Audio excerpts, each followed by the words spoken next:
Salom aziz investorlar.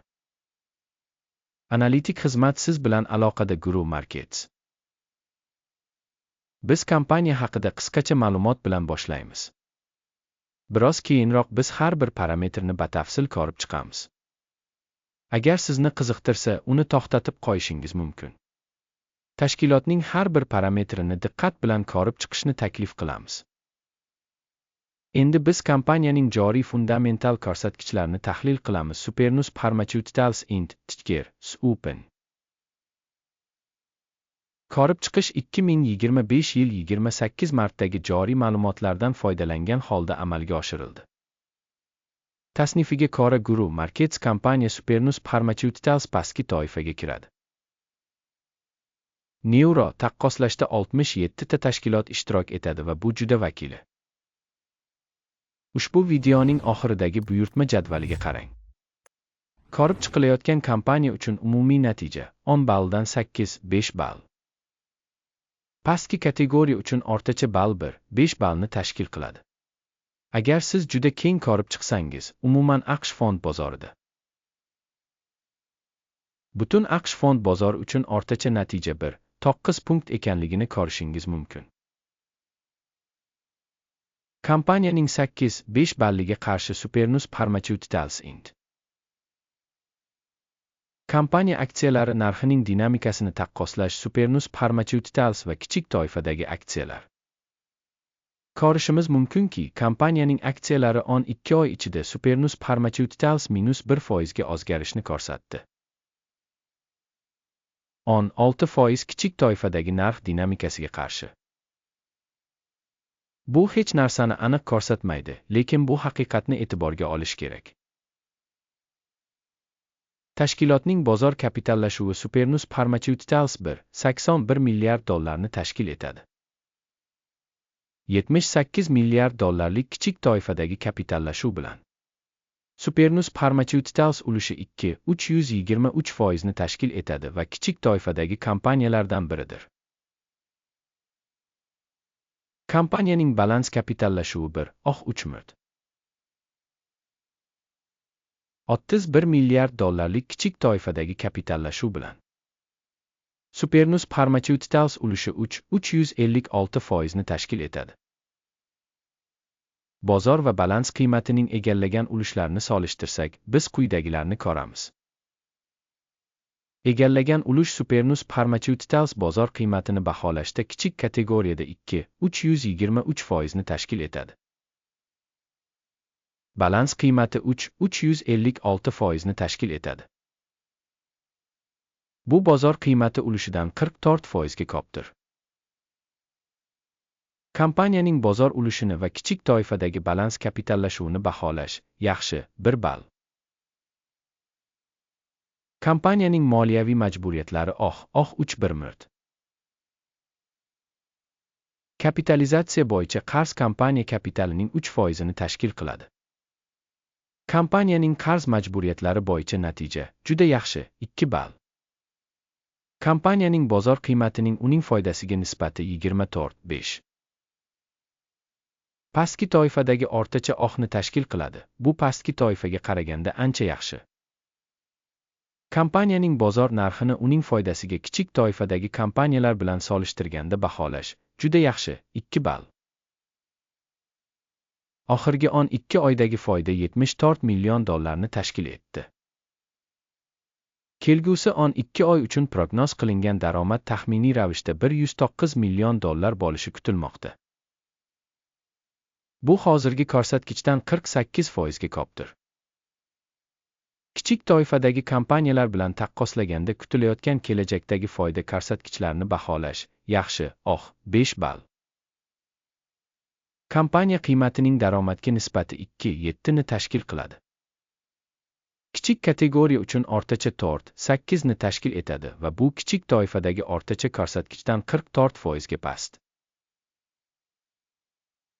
Kompaniya aksiyalarining narxini daromad ko'rsatkichlari bo'yicha kichik toifadagi ko'rsatkichlar bilan taqqoslaganda baholash yaxshi 5 ball. Oxirgi 12 oydagi daromad 660 million dollarni tashkil etdi. Kelgusi 12 oy uchun kelajakdagi daromad $980 million bo'lishi kutilmoqda. Bu hozirgidan 48% ga ko'pdir.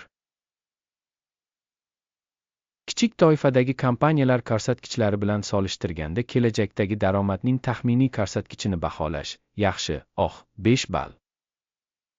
Savdo marjasi 11,2% ni tashkil etadi. Kichik toifadagi o'rtacha -14,5% ni tashkil etadi. Kichik toifadagi o'rtacha ko'rsatkich va kompaniyaning ko'rsatkichlari o'rtasidagi farq 25,7% ni tashkil etadi. Kichik toifadagi ko'rsatkichlar bilan taqqoslaganda marginallikni baholash yaxshi, 5 ball. Kichik toifadagi xodimlar soni bo'yicha kompaniyaning ulushi 3,948% ni tashkil etadi. Bu bozor kapitallashuv ulushidan 70% ga ko'pdir. Va bu fakt kompaniyaning bozor narxi o'rtasidagi nomuvofiqlikni aks ettiradi. Supernus Pharmaceuticals katta ehtimol bilan kam baholanadi. Kompaniyaning har bir xodimi uchun bozor kapitali miqdori $2,685 ming ga teng. Kichik toifa uchun esa $4,564 ming. Kichik toifadagi o'rtacha ko'rsatkich va kompaniyaning ko'rsatkichlari o'rtasidagi farq 41,2% ni tashkil etadi. Kichik toifadagi kompaniyalar ko'rsatkichlari bilan solishtirganda bir xodimga to'g'ri keladigan bozor kapitali miqdorini baholash yaxshi, 5 ball. Bir xodimga to'g'ri keladigan foyda miqdori $109,5 ming ni tashkil etadi. Pastki kategoriya uchun o'rtacha -$138,7 ming. Va kichik toifadagi o'rtacha ko'rsatkich va kompaniyaning ko'rsatkichlari o'rtasidagi farq $248 ming ni tashkil qiladi. Kompaniyaning har bir xodimi uchun foydani kichik toifadagi ko'rsatkichlar bilan taqqoslaganda baholash yaxshi, 5 ball. Kompaniyaning har bir xodimi uchun sotish ulushi $982 ming ni tashkil etadi. Kichik turkumda $957 ming bor. Kichik toifadagi o'rtacha ko'rsatkich va kompaniyaning ko'rsatkichlari o'rtasidagi farq 3% ni tashkil qiladi. Kichik toifadagi kompaniyalar ko'rsatkichlari bilan taqqoslaganda har bir xodimga to'g'ri keladigan daromad ulushini baholash yaxshi, 5 ball. Qisqa muddatli bitimlar hajmi 9,5% ni tashkil etdi. Kichik toifadagi o'rtacha ko'rsatkich 5,8% ni tashkil etdi. Bu qisqa siqish xavfi ko'rsatkichidir. Texnik ko'rsatkich esa 14 kompaniya uchun 45% darajasini ko'rsatadi. Supernus Pharmaceuticals Int. Kichik kategoriyada esa bu daraja 53% ni tashkil qiladi.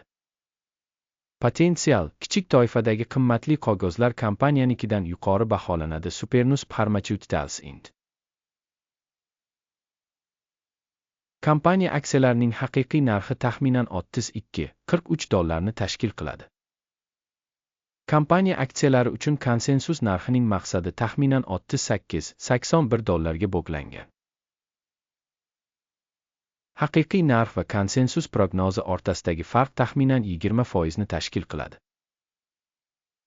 Keling, mavjud bo'lgan buyurtma jadvalini ko'rib chiqaylik. Havola mahkamlangan izohda. Buyurtmalar jadvali ushbu mavsumda ma'lumot va ma'lumot tizimi tomonidan qabul qilingan barcha qarorlarni o'z ichiga oladi. Guru Markets. Buyurtmalar jadvaliga kirish bepul va ochiq, bog'langan izohda havola. Kompaniyaning qimmatli qog'ozlarini tahlil qilish asosida Supernus Pharmaceuticals axborot va ma'lumotnomalarni baholash tizimi Guru Markets qaror qabul qilinadi.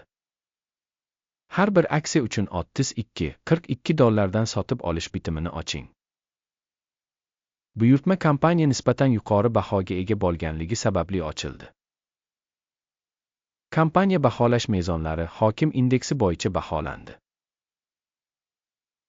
Foyda olish 35-68 darajasida belgilangan.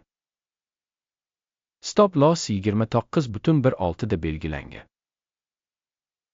Agar buyurtma foyda olish yoki zararni to'xtatish bilan yopilmasa, keyin buyurtma 2025 yil 27 apreldagi birja sessiyasi natijalariga ko'ra avtomatik tarzda yopiladi. Yoki ushbu sanadan oldingi oxirgi ish kunida. TSX muvozanatli sotish buyrug'i bo'ladi. Balans tartibidagi video kanalda bo'ladi yoki allaqachon e'lon qilingan. Buyurtmalardan birini yopayotganda, asosiy yoki balanslash. Qarama-qarshi buyurtma haqiqiy narxda belgilanadi. Ushbu videoni tomosha qilganingiz va axborot tizimidan foydalanganingiz uchun katta rahmat Guru Markets.